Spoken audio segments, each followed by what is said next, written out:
Hello, and thanks for tuning in to another episode of Bridging the Chat, the podcast connecting people and their environment, brought to you by the folks at Bridging the Gap.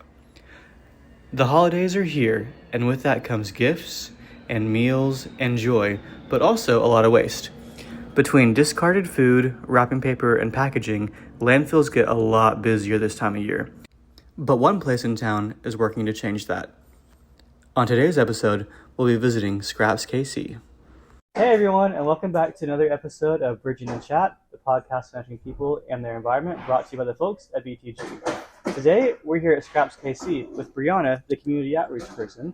Brianna, can you tell us a little bit about your background? Yeah, my background is actually in wildlife biology. I graduated from Missouri State with a master's degree in biology, and when I came back home to Kansas City from college, I didn't really know what to do, so I started teaching at the community college level part-time, and teaching doesn't necessarily pay the bills, even though it's my passion. So I've just found other jobs in the community ever since, and I've worked here as Director of Teacher and Community Engagement since December of 2024. Oh, nice. Do you like it so far? I really do. There's such a whimsy to this place. Every day something different happens. You never know what's going to come in. You never know. But every time any community member comes in, they're just elated to see all the treasures that we have, whether you're a teacher or an artist shopping for your next art supply. Yeah, to say the least. There's something for everyone here at ScrapsKC. When was the first time, if you remember, hearing about ScrapsKC, or how did you kind of get that personal connection? Totally. I float around in the environmental scene in Kansas City. We're kind of a small group. We're very connected. And so just learning about ways to be zero waste and ways to reduce your consumption. Secondhand shopping has been so popular, but everyone kind of thinks about just going to thrift stores for clothes. Right. And then I learned probably during the pandemic when all of the hobbies were starting to come back into my life. And I was like, I really don't want to go to expensive art stores. I wish I could, but I can't afford it. So just hearing about this, it's like, awesome. I can go get my nice pencils, my sketchbook for an incredibly low price. And then I learned, it's all donated from the community. It's all connected. It's all good for the planet. It's good for everyone involved. So, and then when I was here last October shopping for materials for my Halloween costume, I saw they were hiring. So I was like, okay. Halloween magic. Yeah, exactly. What was your Halloween costume? It was a bog witch. So we have a lot of floral materials here. We have, pine cones, things like that. So I was just buying pieces of fake moss and fake leaves, and I just covered a cape with it. That's amazing. Yeah, I love that. The bog witch led you to scraps. Yeah, exactly. So for those in the community, or for those listening or watching who might not be as familiar with ScrapsKC, what's your mission? Yeah, our mission is primarily to transform students' lives by way of their teachers. So other than this creative reuse center that we have here, we also have a teacher resource center. Every dollar spent on arts and craft supplies and textiles goes toward funding that teacher resource center. And that is a space where teachers can come in and get school supplies that they can then provide to their students, stock their classrooms with. And we provide that so that teachers don't have to spend their own money on those resources. That's incredible. Yeah, it's awesome. That's our mission. And so we also incorporate environmental sustainability by taking in these materials from the public that would otherwise go to the landfill. So, yeah, exactly. That's awesome. Yeah, I think that's a great comparison between thrift stores, clothing thrift stores that people are used to, versus it could be everything in someone's store, and that's what Scraps is for. That's awesome. What's maybe the weirdest or the craziest thing that's ever been attempted to be donated here at Scraps? That comes to mind. I can't imagine all the things you get. One thing comes to mind is a little box that had a gold tooth in it, like a real gold tooth. We have a really valuable unopened Tamagotchi in our glass case. We're selling it for $400, but it's worth way more than that. Yeah. I don't know. The marbles just always float to my mind too. The man who gave us truckloads of his marbles, literally over 1,000 pounds of marbles. So if you need marbles, come to ScrapsKC. Yes, exactly. Okay, so we're here in the Teacher Resource Center section of ScrapsKC now, which you alluded to a second ago is a really, really integral part of your mission. Mm-hmm. Can you tell us a little bit more about the Teacher Resource Center and maybe some success stories you've had? Absolutely. So teachers can become a member. It's a 12-month membership for $35, and we serve over about 30 school districts all the way from Platte County down to Gardner, Kansas. So Nice. all throughout the Kansas City metro, those teachers from kindergarten pre-K through 12 can come in and shop once a month, and they can fill a shopping cart with whatever they need for their classroom, from art supplies to the basic school and office supplies, paper, science, math, books. And we also have basic necessities. So we have food, we have feminine hygiene products, clothes, shoes, coats, gloves, all of the things that teachers want to provide for their students and have available to make their classrooms feel like home for their students. And these things they're often spending their own money to provide. And we know that teachers just unfortunately don't get paid enough and don't have big classroom budgets, especially here. Missouri is number 49 in the country for average teacher starting salary. Mm-hmm. We were number 50 last year, so we're moving up. Small wins. Yeah, exactly. So we really just want to be that resource for teachers who really want to provide these resources. We hear a lot of things like science teachers coming in who want to incorporate art, so to go for that STEAM that's becoming so popular. Because we have so many art supplies available here, not just crayons and markers, but odds and ends and buttons and fabrics, that they think, oh my gosh, I can finally do that art project in science that I've always wanted to do, but I haven't had the resources. We have teachers coming in and they see the food that we provide and they start to cry. They see, oh my gosh, I'm monitoring the lunchroom during breakfast every morning, and my kids, they're coming in so hungry. They haven't had breakfast. This was weeks ago before the SNAP benefits were cut. And we see the teachers just so relieved that they can just provide granola bars to these kids. I know. Because not having school supplies is one thing when you're a kid in school, but then think about, you don't have supplies you need, you don't have food either. You didn't have breakfast that morning, or maybe you're a middle school kid and you don't have deodorant at home and you're just so self-conscious. These sorts of things are a reality for so many students.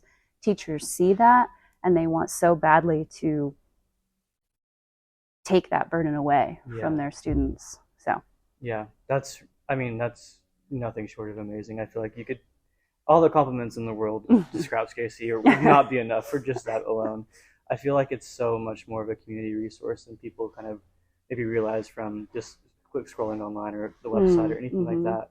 Like, I think it's so true what you said about not only like can they not learn or do projects without some of these like classroom resources, but that like person first foundation that ScrapsKC really focuses on by meeting the students and the teachers where they're at with like even, you know, a meal or some personal hygiene or feminine hygiene. Like that is like so important and like step one before anything else, you know. Totally. When our community's kids are supported, when the educators that are teaching our community's kids are supported and uplifted and just given what they need, that affects the entire community. That really builds a brighter future for the entire community. Absolutely, to a T. I think it's really cool that you're focusing on like STEAM and kind of that hands-on learning too, because that's a similar priority at Bridging the Gap as well. We try to do as much as possible through like experiential education. It just grounds you and really sticks with you, you know? Oh yeah, for sure. Way more than reading a textbook. Who wants to do that? Right. Cool. So, Brianna, where are we now? We are in the library of the Teacher Resource Center. So this was formed this year for National March into Literacy Month in March. We did a used children's book drive. So my goal was to collect 500 books, and the community said, bet. So they brought in 13,670 books for us. 13,670 books? Yeah, so we had to build a library. So we spent all summer organizing them by grade level and making them available to the teachers once they came in for the new school year. It was awesome. That's astounding. Yeah, the community impact is bonkers in Kansas City. It's really so special. Has Scraps always had a library, or kind of how's the operations changed over the years? No, so this was the first year. ScrapsKC was founded in 2016. Gotcha. And it started as a tiny little space in the West Bottoms where they just collected whatever came in, and the community just built and built and built upon this space until they were, that little space up in the West Bottoms was too small, so they came here. The Teacher Resource Center, as it is now, has only existed for 2 years. This is its second full year in this all year round space. It used to be just a one day before school starts, we collect all these school supplies and say, teachers, come and get it, just in that one day. And that was fun, but then we realized, okay, we can do more. Teachers need, yes, a lot at the start of the school year, but they run out throughout the school year. So we want to be here all year long. For sure. So this came into being in the fall of 2023 semester, and it's been here ever since. Yeah, so it's been kind of a building upon as the Creative Reuse Center grows. Every dollar spent there supports the growth back here.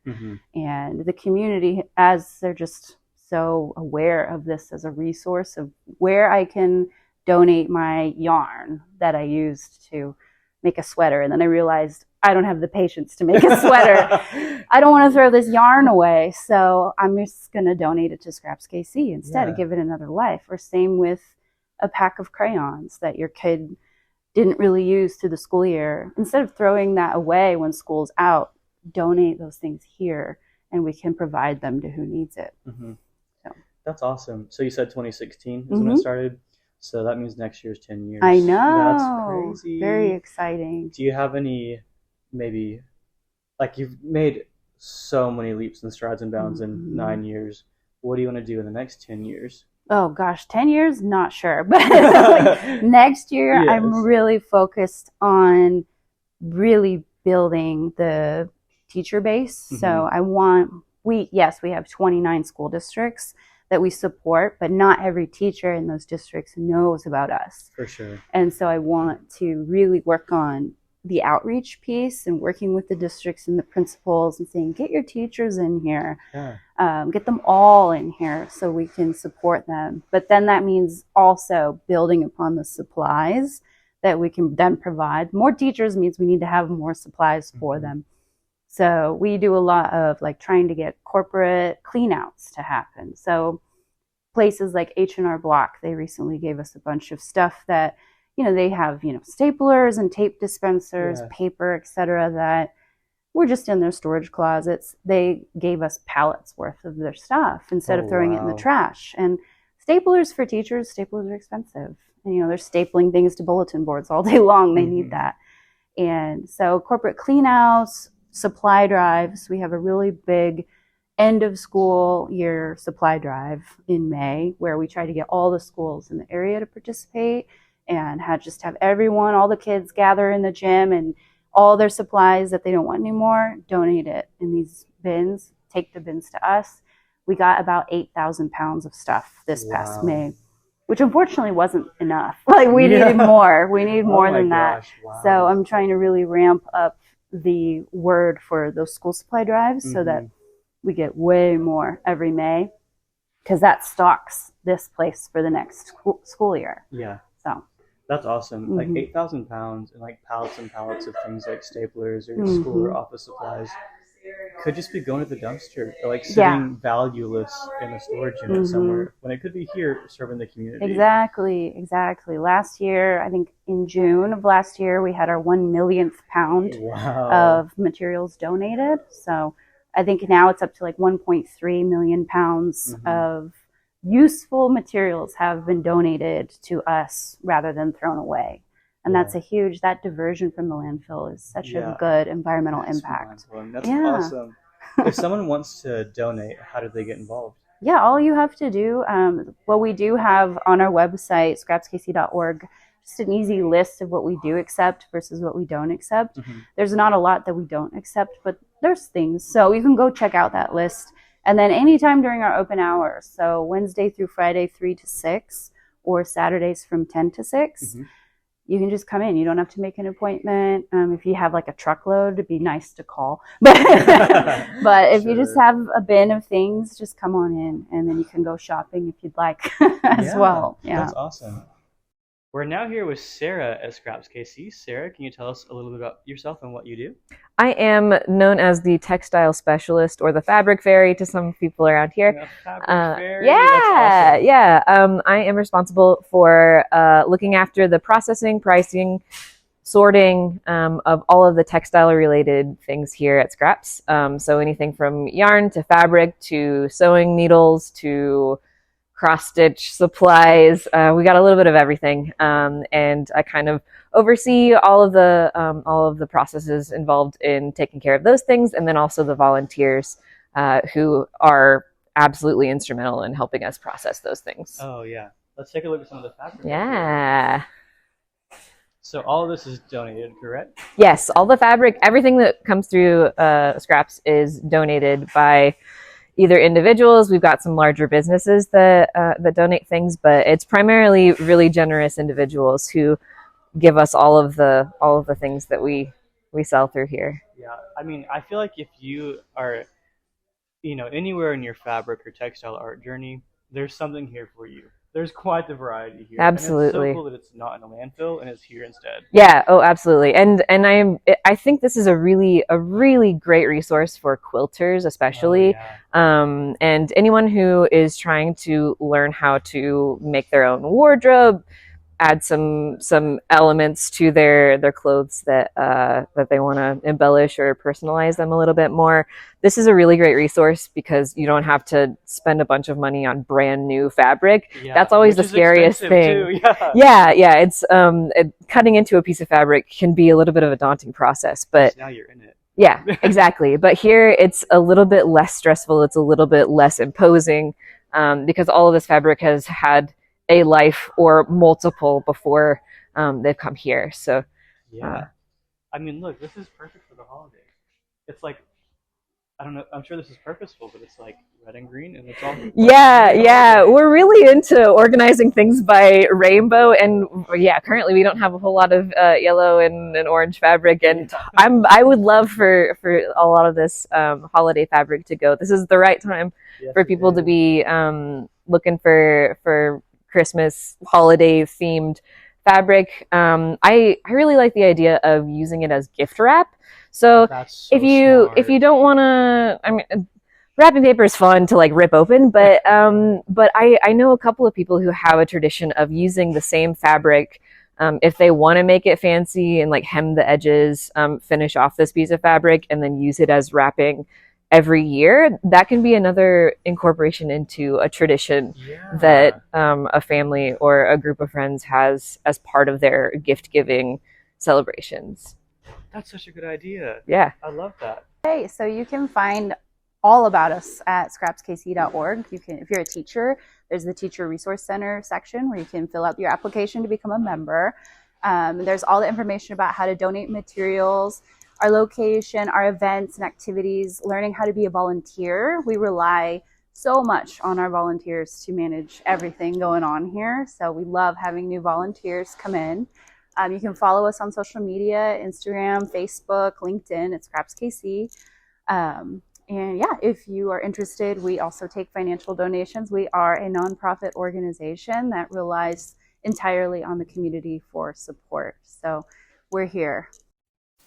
There are many ways to support ScrapsKC, whether it be through financial donations or physical donations, or just sharing the message. Thanks for tuning in to another episode of Bridging the Chat, the podcast connecting people to their environment, brought to you by the folks here at BTG. Now, at the end of each episode, we've recently started a little tradition of sharing a fun or quirky environmental fact. And today's fact is, drumroll, did you know that there are more trees on planet Earth than there are stars in the Milky Way galaxy? Isn't that so hard to fathom? There are estimated to be 3 trillion, with a T, 3 trillion trees on planet Earth.